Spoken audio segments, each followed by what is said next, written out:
In the world of sports. Let's do it. We're back on the air. You enjoy your dinner. Welcome back to Colbertradio.com. Percy's eating while we're on the air. I apologize.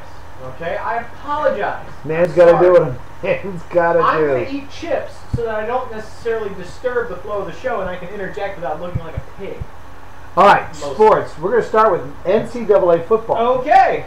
My God, did South Carolina suck last Saturday against Arkansas? They stuck it up, and not to take anything from Arkansas. Arkansas was very good. Arkansas played a hell of a game against a team that just didn't want to be there. Apparently, our defensive secondary can't stop anyone from throwing the ball. If Florida wants to beat us this coming Saturday, just throw the ball. We cannot stop the pass. Well, we also didn't stop the run. Niall Davis, the Arkansas running back, put up over 100 yards and found the end zone 3 times. This is the same South Carolina Gamecock team that beat Alabama, and I didn't squeak out, mind you. No. They had command of that game, and since then, since then they haven't been able to do anything right. And get this, South Carolina is still ranked 24th in the nation. I believe that. They're still in the top 25.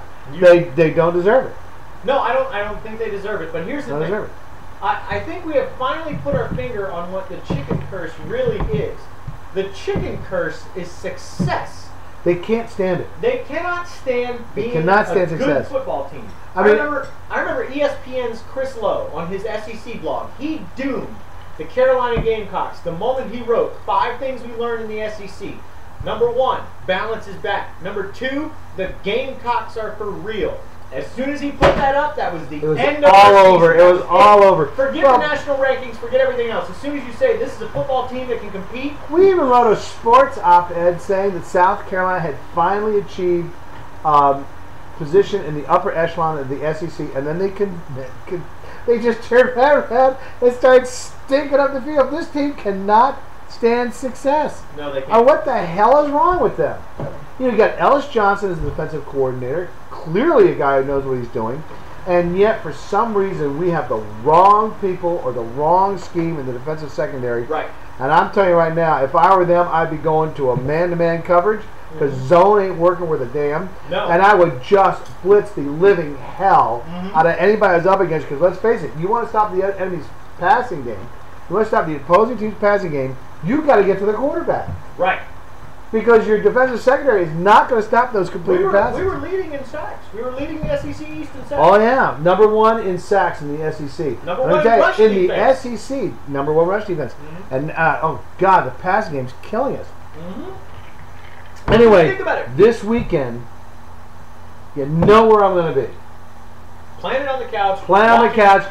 Because the University of South Carolina, if they manage to get their act together, if the same team that showed up against Alabama shows up against Florida and we beat them, we win the SEC Eastern Division this year. Outright. Outright. Yep. It's ours. Okay, Clemson beat NC State. I know. Way to go, Tigers. Way to go. We're proud of you. Great job, Tigers. Way to go. Because that is a good NC State team, actually, and it was 13-14. Very good quarterback. LSU beat Bama. I know. What a game that was. Did you see that game? No. I only caught a little bit of it. I'm telling you, there is a proctologist out there who is missing about 5 horseshoes because he buried them in Les Miles' ass. That is the luckiest coach in college football. I don't care what anybody says. The man has an offense for 15 minutes a game. You ask Dickie Storm, because we used to run the pool tournament at Charles Yacht Club, and our theme of the tournament was, I'd rather be lucky than good. So now in the top 4, these are the 4 undefeated teams. Oregon, Auburn, TCU, not surprising, and Boise State. I'm telling you, Oregon and Auburn I can agree with. I still think TCU and Boise State are not getting any respect. No, I think they're getting plenty of respect, but if I was going to pick one that should go to the championship game, it is TCU. Because TCU took down number 8 Utah, which is a very good football team. Yeah, Utah's a good football team. They went into Utah's house and beat them by 40 points. They couldn't protect this house. They were out of the elevation. They were up at high elevation. They were out of their home crowd. They were in a hostile environment. There's no high elevation in Texas. No, and they went in there. That's one flat state. They went in there and they absolutely kicked their ass. They made a statement. Boise State has been running roughshod on over its schedule now for 4 or 5 years Yes. have beaten the big boys in bowl games at the end of the season, including teams like Oklahoma, and yet they still bounce teams over them. I still think Boise State's getting a raw deal. And if it was me, I would make Boise State number 1, followed by TCU, then Oregon, then Auburn, then Oregon. I think they should have a 4-team. If these 4 teams survive undefeated, I think it should be a 4-team playoff for the national championship. You know how I feel about playoffs. I think it's a bad idea. I think it's a great idea. Because think of the press that happens all season long. The attention NCAA football gets all season long because there is no playoff. Right. How do you determine who's number 1? All right, we're moving on to the NFL. No Major League Baseball right now because congratulations to the San Francisco Giants on winning the World Series. Your first World Series since 1954 and the first one in San Francisco. Gotta fear the beard. You got it. Congratulations to the folks in San Francisco. All right, Wade Phillips is gone in Dallas. He's out of there. Surprised? Talk about a guy who is just stud. Like, what the hell's going on? They were picked to go from the NFC to the Super Bowl, which is going to be played in Dallas this year, mind you. And they were going to have home field advantage. You know, Jerry Jones is already dusting off a spot to put his new trophy.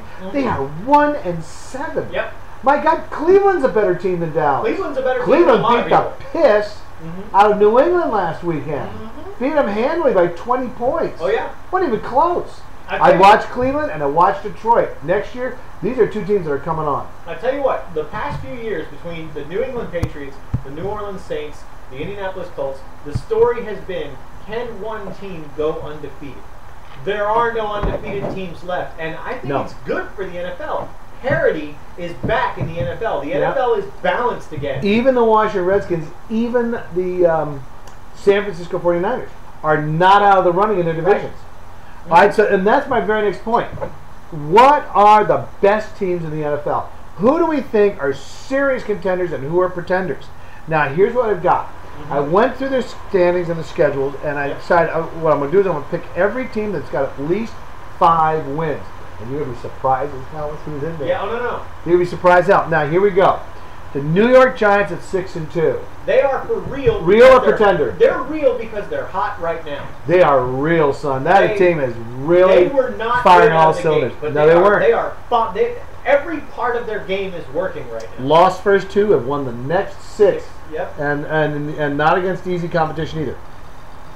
Pittsburgh is 5-2. Pittsburgh, they're good. Are they red hot? No, but you take a team with that level of talent and you count them out at your own peril. That's true. So, Pittsburgh is good. They're not Super Bowl good. Right. But like you said, you don't know what the second half's going to bring. Yeah. Baltimore 6-2. The Ravens are Super Bowl good. That's a good team. The Ravens are Super Bowl good. Holy crap, that's a good team. Dickie will hate this because he hates the Ravens. They are possibly the most balanced offensive and defensive attack in the entire NFL. Yeah, that's a good team. They're Super Bowl good. I wonder who this is in their front yard. Is amazing. Is that Kate? No, that's I brought Kate with me. Let's just keep going. All right, we got to keep going. We're running time. Indianapolis at 5-3.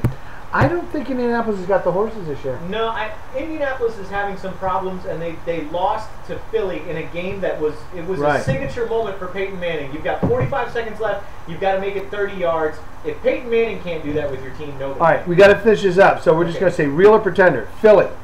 Pretender. Pretender. Green Bay. Pretender. Pretender. Chicago. Oh, definitely pretender. Pretender. Atlanta. For real. Real. Deadly serious. Real. New Orleans. Pretender. I'm going to split with you. I'm still going to say they're real. Tampa Bay. Real. 5-3. I think they're real. Pretender. New York Jets 6-2. For real. For real. New England 6-2. Pretender. Pretender. Tennessee 5-3. For real. Yeah, I like them. Tennessee for real. Dickie! The Dickster! The Dickmeister! Come on in. What are you eating? Kansas City 5-3. I say, watch the camera. I say pretender. Yeah, he's all right. I say pretender only because they couldn't beat Indianapolis, who was Get this. Oakland is 5-4. We're actually talking about the Oakland Raiders. Are they really? They are coming on hot. Real or pretender? They're real right now. Real or pretender, Dick? Say real. Oh, no, you're a contrarian. I said real. They're pretenders. We're out of here. They're pretenders.